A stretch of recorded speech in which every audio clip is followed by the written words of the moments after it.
Hello guys, welcome to education. तो दोस्तों, आज हम अब पढ़ने वाले हैं फ्रांस के इम्पोर्टेंट क्वेश्चन पार्ट टू को।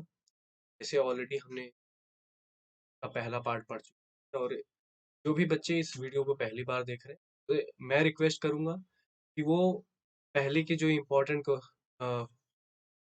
फैक्ट्स की जो सीरीज हमने चला रखी है, जो हमने फ्रेंच रिवॉल्यूशन जिसमें हमने पढ़ा, बहुत सारे इम्पोर्टेंट फैक्ट हमने डिस्कस किए, है ना। Philosopher, thinker, politician, culture, geography, history, हमने बहुत सारी चीज़ें डिस्कस की हैं। तो उन सभी बच्चों से मेरा रिक्वेस्ट है, वो पहले की जो प्लेलिस्ट है इम्पोर्टेंट फैक्ट्स की, तो ज़रूर देखें फ्रांस की। के बाद आप फ्रांस के इम्पोर्टेंट क्वेश्चन को देखना स्टार्ट करें। आप सिमुलेशनली साथ ही भी साथ में देख सकते हो आप, है ना। तो एक बट एक प्रोसेस जो है बच्चों, आपको समझने का, सारी चीज़ें आपको समझ में आए, सारी वीडियोस जो हैं आपस में इंटरकनेक्टेड हैं, राइट। तो ये बेटर होगा कि आप पहले जो स्टार्टिंग की वीडियोस हैं वो आप समझ देखें, आपकी अंडरस्टैंडिंग ओवरऑल, तब हमें मज़ा आएगा इम्पोर्टेंट क्वेश्चन को भी करने में, क्योंकि यहाँ पे मैं कुछ भी करता हूँ, सारी चीज़ें आप कर भी पाओ। तो चलिए देखते हैं आगे। बिफोर हम कुछ स्टार्ट करें, अ, आज मैं उन सभी महिलाओं, सभी लेडीज, गर्ल्स, मैं अप्रिसिएट करना चाहूँगा, उन्हें देना चाहूँगा इंटरनेशनल वुमेन डे पे, कि उनका जो कंट्रीब्यूशन है हमारी कंट्री में, पूरे वर्ल्ड में महिलाओं का काफ़ी सराहनीय है। बिना उनके कंट्रीब्यूशन, और ये फैक्ट है दोस्तों, अगर हमें अपने देश की इकोनॉमी को बढ़ाना है, ग्रो करना है, हमें किसी भी फील्ड में ग्रो करना है, इनको भी हमें आना आगे जरूर, है ना। जैसे कि आप सभी जानते हैं, टाइम टू टाइम बहुत इवॉल्व हुई हैं, और बहुत सारे ऐसे एंटरप्रेन्योर हैं, पॉलिटिशियन हैं, है ना, ऐसे सोशल एक्टिविस्ट हैं, काम कर रही हैं, है ना, इकोनॉमिक में। मैं खुद देख लीजिए आप, निर्मला सीतारमण जी हैं, इस टाइप के, है ना। जो महिलाएं हैं, काफी सशक्तिकरण हो रहा है महिलाओं का भी। और मेन बात यहाँ पे आती है दोस्तों, एजुकेशन की हो, चाहे, है ना, चाहे फ्रीडम की, फ्रीडम ऑफ स्पीच, आप कुछ भी देख लीजिए, हमें इक्वालिटी लाना बहुत ही जरूरी है अपने इकोनॉमी में, अपनी कंट्री में। अगर हमें अपने देश को प्रोग्रेस कराना है, किसी भी कंट्री को प्रोग्रेस कराना है, मैं तो उनके लिए तो आज से नहीं दोस्तों, बहुत टाइम से महिलाओं ने बहुत कुछ किया है ना। अपनी कंट्री के लिए भी, पूरे वर्ल्ड में भी ऐसे ही बहुत सारी महिलाएं आई हैं जिन्होंने काफी ज्यादा योगदान दिया है, चाहे वो आप साइंस में समझे, लिटरेली लिटरेरी वर्क में समझे, है ना, इकोनॉमिक्स में समझे, इकोनॉमिक ग्रोथ में, सोशल एंड सोशियोलॉजी, किसी कोई सा भी आप फील्ड उठा लो, चाहे एयर फोर्स ही क्यों ना देख लो, है ना। आप हर जगह आपको मिल जाए, मेडिकल फील्ड आप खुद समझ सकते हैं किस तरीके से, टीचिंग फील्ड में बहुत ज़्यादा कंट्रीब्यूशन है हमारी कंट्री को ग्रोथ करने। तो सिर्फ यही ही ये बात नहीं, बात आए चाहे चाइल्ड एजुकेशन हो, में या बॉयज़ में, हमें अभी क्वालिटी लाना भी है, और हमें इसको आगे करना चाहिए हम सभी को। तो ये मैं बता रहा हूँ क्योंकि आज ये बहुत ही ये भी है, हम भी पूरे वर्ल्ड में सभी इंटरनेशनल डे सेलिब्रेट करते हैं। ऐसा नहीं कि मैं इसलिए बता रहा हूँ क्योंकि ये आपके कुछ, ऐसा इसलिए भी ताकि आप लोगों को पता चले, और आप एक स्पष्टता से आप जो हमारी सोसाइटी है, गर्ल्स की, वुमेन को रिस्पेक्टफुली, इक्वली सारी चीज़ें हमें करना है, हमें साथ में लेके चलना है सभी को। अब बात करते हैं दोस्तों कि ये जो थीम है इस साल की इंटरनेशनल वुमेन डे की, वो क्या है, और सारी चीज़ें अभी मैं आपको समझाता हूँ। ये सारी चीज़ें क्या मैं आपको सम इस साल की जो थीम रखी गई, कुछ टू चैलेंज, है ना? तो ये इस टाइप का हैशटैग भी है। बहुत सारी आपने देखे होंगे tweet all main stream media भी कवर सारी चीज़ को। हमारे प्राइम मिनिस्टर मोदी आदरणीय उन्होंने भी महिलाओं को सशक्तिकरण को लेकर बहुत सारी चीज़ें की हैं। ये अपलिफ्टमेंट, है ना? सारी चीज़ें इकोनॉमिकली बहुत सारी चीज़ें, है ना? तो ये चीज़ें देख लो उनके बहुत सारे ये समझ लो स्कीम्स उन्होंने लॉन्च की, खासकर जैसे फ्री अ, आप सिलेंडर गैस बोल सकते हो, बाँटे गए हैं। बहुत सारी स्कीम गाँव की एजुकेशन को लेके है ना? उनकी शिक्षा को लेके सारी चीज़ें की जा रही हैं और हमें भी ये करना ज़रूरी है। अगर इनकी अपलिफ्टमेंट होगी, हमारी भी होगी, या ब्रिंगिंग हमारी भी होगी। हम सभी लोग आपस में कनेक्टेड हैं। हम नेग्लेक्ट नहीं करना चाहिए एक सोसाइटी, एक वर्ग को, जेंडर को, है ना? हमें सब कुछ इक्वल लाना है, ये इक्वालिटी, है ना? हमने फ्रेंच रिवॉल्यूशन पढ़ा, कैसी सोसाइटी थी, अनजस्टिस। ऐसी आज भी बहुत सारी ऐसी सोसाइटीज़ हैं जहाँ पे अनजस्ट है महिलाओं के साथ।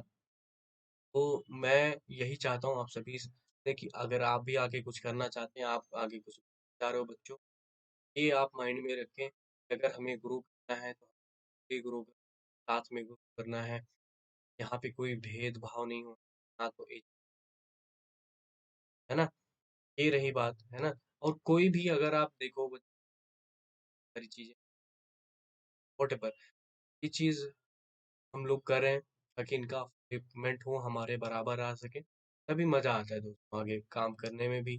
सारी चीज़ें इंडिया में बट बहुत सारी ऐसी कंट्रीज़ हैं जहाँ पे महिलाएँ को अभी जो दर्जा मिलना चाहिए, चाहे वो भी हो, भी हो, किसी भी तरीके से कर रही हूँ, बहुत सारी चीज़ें का कंट्रीब्यूशन बताया। अब बात कर लेते हैं दोस्तों, ये जो वुमेन डे है इंटरनेशनल, ये कब मनाया जाता है?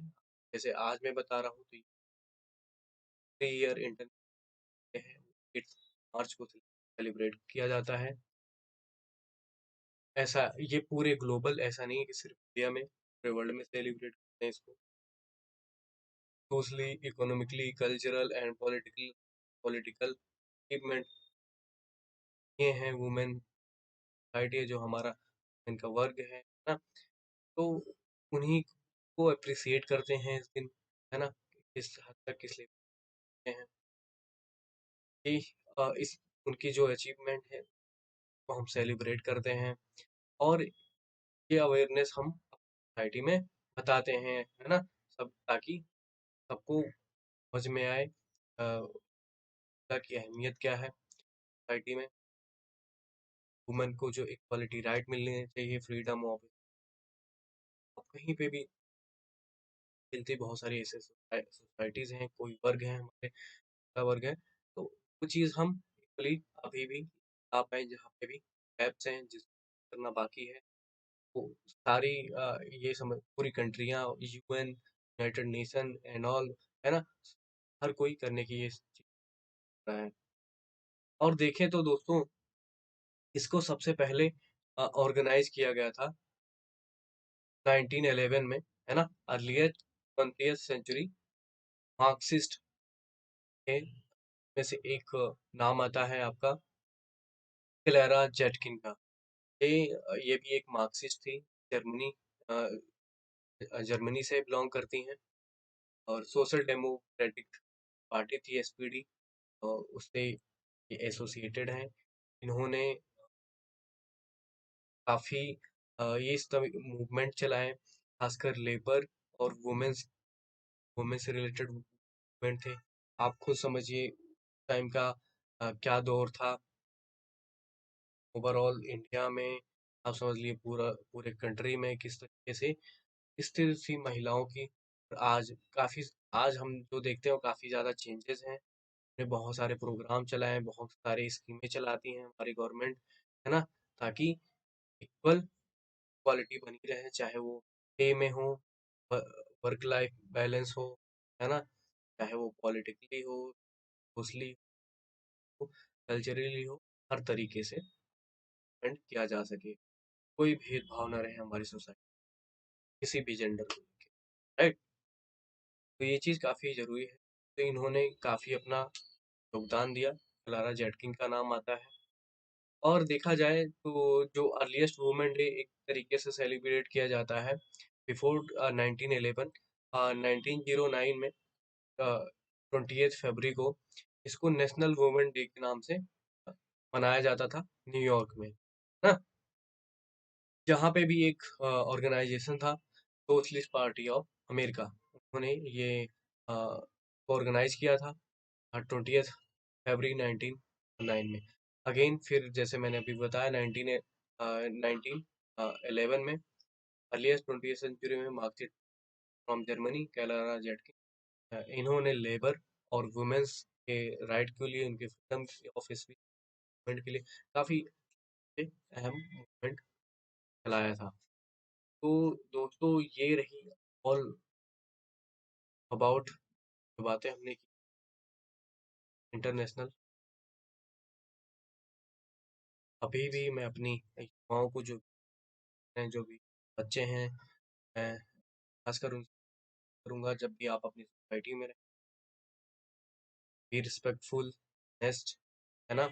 और कहीं भी आपको लगता है किसी को उप्लिफ्ट करने की, आपकी मदद की, आप ज़रूर करें। और कभी भी आप भेदभाव ना करें, खासकर जेंडर को लेके। तभी मज़ा है दोस्तों आगे बढ़। अगेन मैं यंग हैं, महिलाएं देश को कंट्रीब्यूट करने वाले हैं, देश चलाने वाले हैं, मैं आपका अभिनंदन स्वागत करता हूँ। ऐसे ही बने रहें और बी स्ट्रॉन्ग, बी बोल्ड, ना? आगे इसे बढ़ाते हुए अपने हम चल लेते हैं। हमने थीम डिस्कस की। अगर क्वेश्चन आपसे पूछा जाए, अगर करंट अफेयर से आता है आपके एग्जामिनेशन, याद रखनी, उस to challenge, right? International Women Day याद भी होना चाहिए। इस डेट कब? 8 मार्च एवरी ईयर, राइट? आगे देखते हैं दोस्तों। मैं पहला क्वेश्चन ले रहा हूँ दोस्तों। The national anthem of France, the Marseillaise, was written by. हालांकि ये क्वेश्चन मैं आपको पढ़ा चुका हूँ जब मैं फ्रेंच रेवोल्यूशन पढ़ा रहा था। और ये जो नेशनल एंथम है, ये कैसा बना था, सॉन्ग था, और तरीके से ये इवॉल्व हुआ, है ना? इसके राइटर कौन है, ये सारी चीज़ें मैंने आपको पढ़ाई हैं। तो यहाँ पे मैं चाहूँगा कि तो का क्वेश्चन का आंसर अभी वीडियो पॉज करके आप दें, और इसका आंसर मैं वीडियो के एंड में दूँ, ठीक है? आप अभी यहाँ पे अटेम्प्ट करें वीडियो को पॉज करके। अगला मैं क्वेश्चन लेता हूँ दोस्तों आपसे। Which France city is also known as silk capital of the France? तो आपको पता होगा पेरिस तो कैपिटल शहर है फ्रांस का, है ना? तो सिटी ऑफ लाइट भी बोलते हैं, है ना? मैंने पढ़ाया था, आपको याद होना चाहिए दोस्तों। नाइस शहर है, ये भी एक दोस्तों आप ये बोल सकते, काफी शहर है। ये जो लायन लायन शहर है, फ्रांस कर सकते हैं, जॉन लायन जो तरीके से आप देखते हो, भी देखेंगे। सेंटस, ये भी एक इम्पोर्टेंट पोर्ट सिटी है, तो देखते हैं। इसका जो आंसर है दोस्तों, मैं आपको, अगर आपको सीधा आंसर चाहिए सिल्क कैपिटल, ये है आपका लियोन शहर। ऑप्शन नंबर सी आपका राइट आंसर होगा। तो देखते हैं ये जो लियोन शहर है दोस्तों फ्रांस का, पहले तो आप इसको मैप पे देख लें, कहाँ पे है। क्या आपकी स्क्रीन पे मैप दिख रहा होगा? ये लियोन शहर है, फ्रांस है, यहाँ पे पेरिस है, अगर आप देखोगे ये है लियोन शहर। आपको बस हाँ इतना यहाँ पे बताना है, ये कौन से रिवर पे सिचुएटेड है शहर, राइट?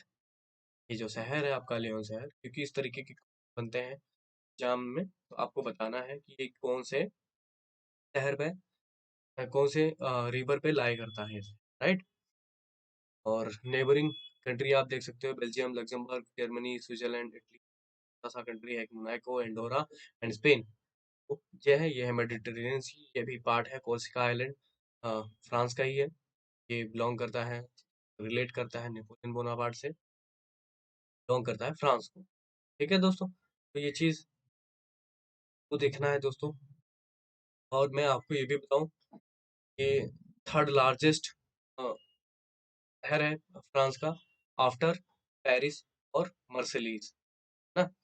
और सेकंड लार्जेस्ट अर्बन एरिया है फ्रांस का। कौन सा शहर? लियोन शहर फ्रांस का।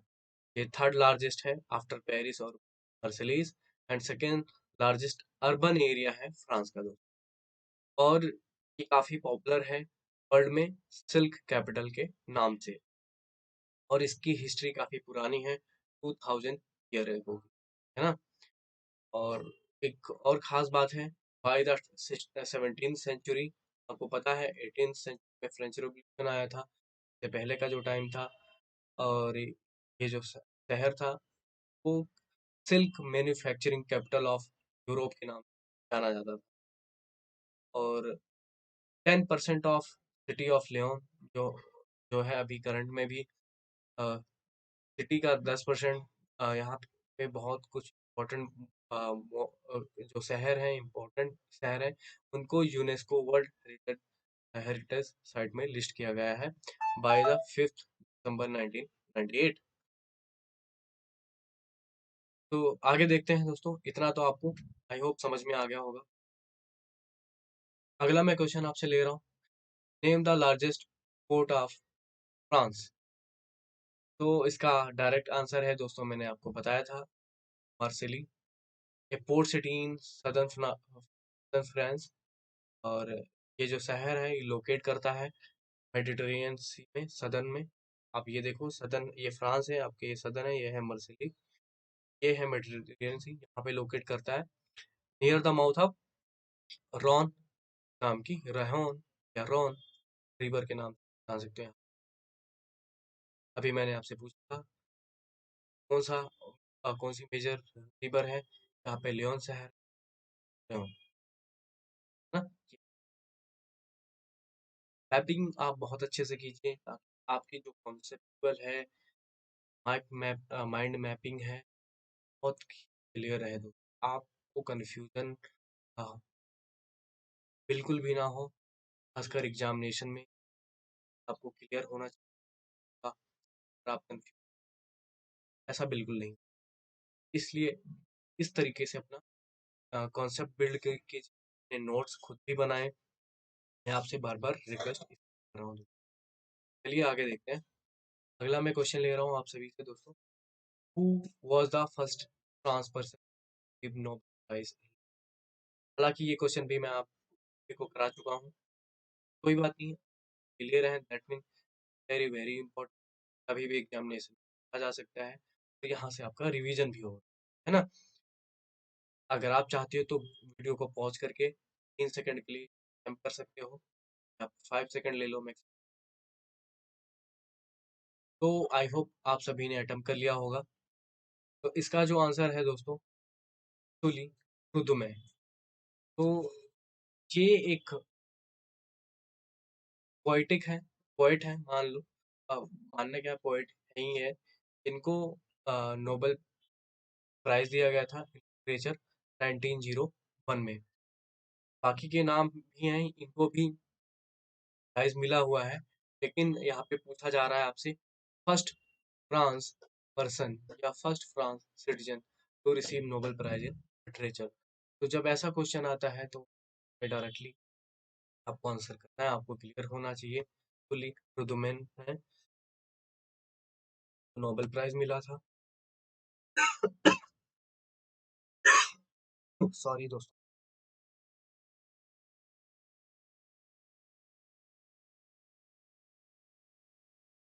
ये है उनकी पिक्चर दोस्तों, आप रिलेट कर सकते हो उनको। और कभी कभी दोस्तों, आपको अगर ये क्वेश्चन ये ऑप्शन में ना मिले, सूली प्रोदो में, अगर मान लो इतना ही नाम दे दिया गया, रेनी फ्रैंकोइस हरमैंड कहीं पे लिखा हो, ये भी आपको याद रखना, आपको रटना नहीं है, आपको नाम का पता होना चाहिए, एक बार आप देख भी लो, हालाँकि अगर क्वेश्चन पूछा जाएगा तो जो मोस्ट फेमस नाम होता है वही आपको ऑप्शन में दिया जाएगा। बट हाँ, इस ऐसा कुछ होता है, नहीं दिया रहता वहाँ पे रेनी, फ्रैंकोइस, आर्मेंड ऐसा नाम दिया हो रुद्र में, तो आपको कन्फ्यूज़ नहीं होना है, आपको क्लियर रहना है।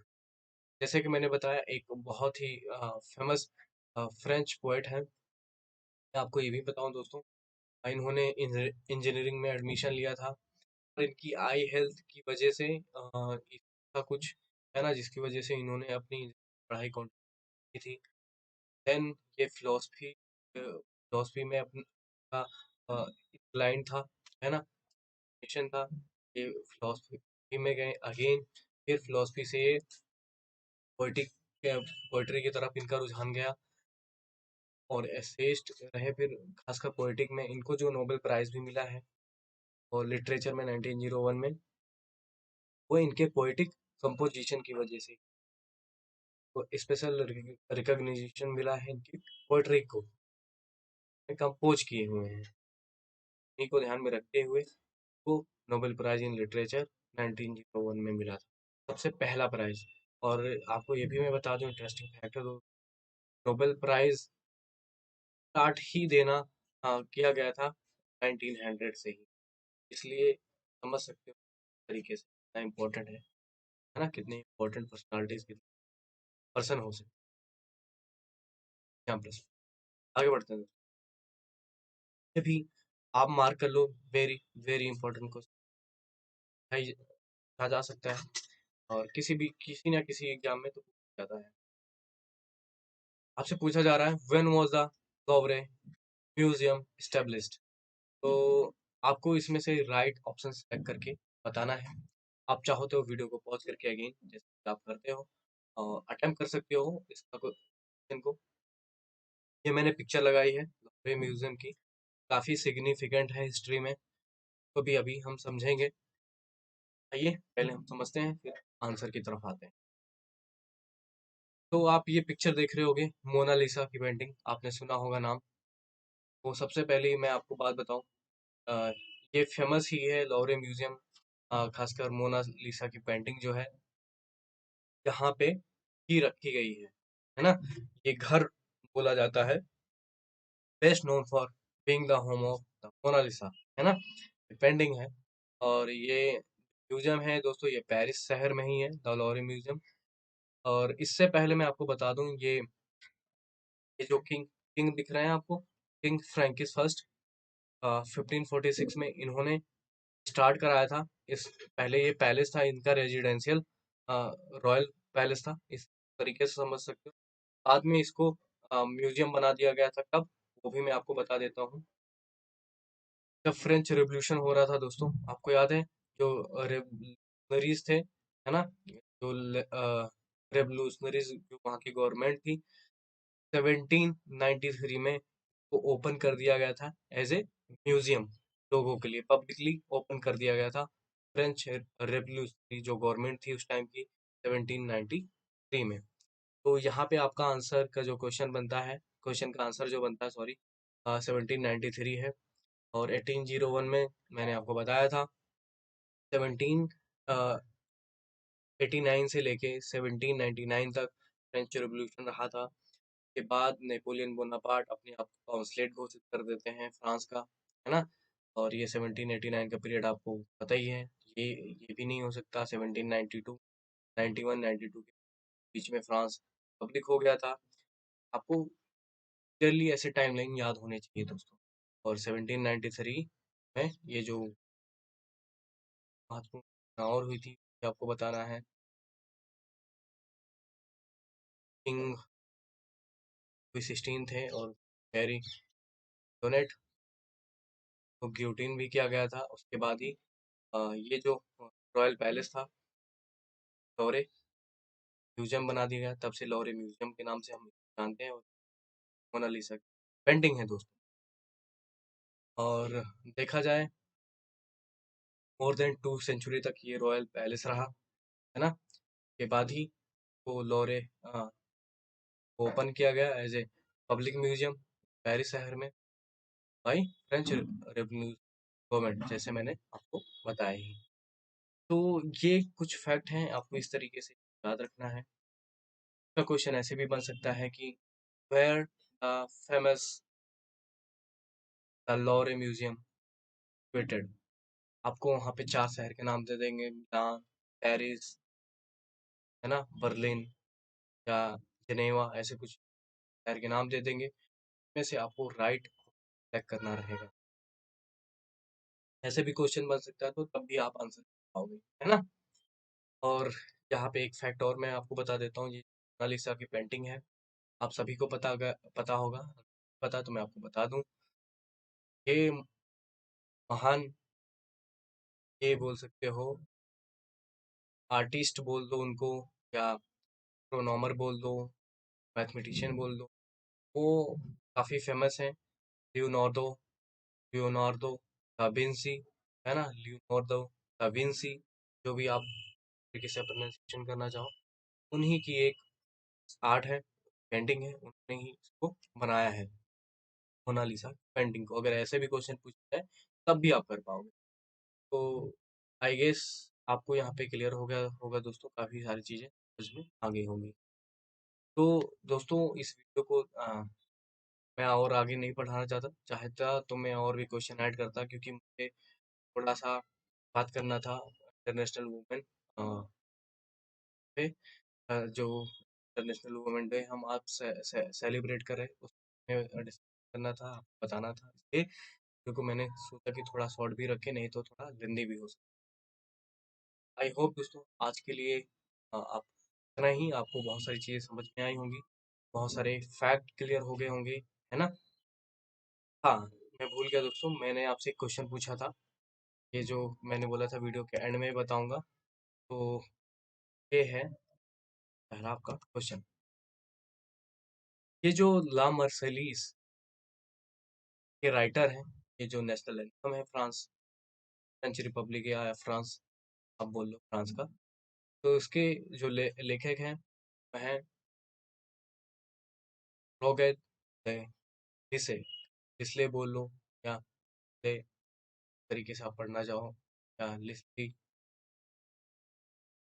Option number D correct answer है क्वेश्चन, रोगेट थे लिसले, ना। मेरी फ्रेंच या प्रोनाउंसिएशन नहीं आती फ्रेंच, अगर मैं सही प्रोनाउंसिएशन नहीं कर पाता किसी वर्ड का, नाम का, तो माफ कीजिए, आप कोशिश कीजिए इसकी सही। बट हाँ, तरीके से अगर आप नाम भी याद रख लेते हो, रीड कर लेते हो राइटर कौन, मर्सिलीज।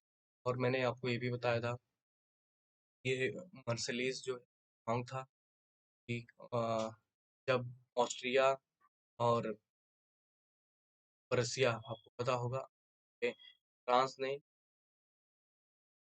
वॉर कर दिया था, फ्रांस की जो रेवोल्यूशनरी आर्मी थी, जब मैं आपको फ्रेंच रिवॉल्यूशन पढ़ा रहा था तभी मैंने बताया था, फ्रेंच रेवोल्यूशनरी आर्मी थी, वहाँ पे बहुत सारे यंग पीपल थे, जो रेवोल्यूशन थे, जो आर्मी थी जिन्होंने ज्वाइन किया था, रेवोल्यूशनरी गार्ड बोल सकते हो या आर्मी, बहुत सारे लोग पार्टिसिपेट कर रहे थे इसमें बढ़ चढ़ के। वहाँ की जनता, खासकर जो निचला तबका था फ्रांस का, थर्ड स्टेट का, लेबर एंड ऑल, अलग अलग ग्रुप के पीपल थे, क्राफ्टमैन जो थे, खासकर वर्कर, फ्रेंच सोसाइटी के लोअर डेटा वर्कर क्लास के पीपल, उन्होंने ये आर्मी ज्वाइन किया था। तो जब ये जो मार्शलिस फोर्ट है ना, वहां से गुजर रहे थे, तो इस तरीके का जो सॉन्ग लिखा गया था के द्वारा, वो गा रहे थे ना वॉर पे जाते वक्त, तभी से इसका नाम एज ए इस कर दिया गया, फ्रेंच पब्लिक का नेशनल। तो इस स्टोरी को इस तरीके से रख सकते हो, बाकी अगर आप फ्रेंच रिव्यूज देखोगे तो अंडरस्टैंडिंग हो जाएगी। इस वीडियो में दोस्तों बस इतना ही। आई होप आपको काफ़ी क्लियर हो गई, काफ़ी सारी चीज़ें समझ में आई होंगी। आज के लिए बस इतना ही दोस्तों। वीडियो को देखने के लिए धन्यवाद। मैं Puneet Tiwari signing off for watching.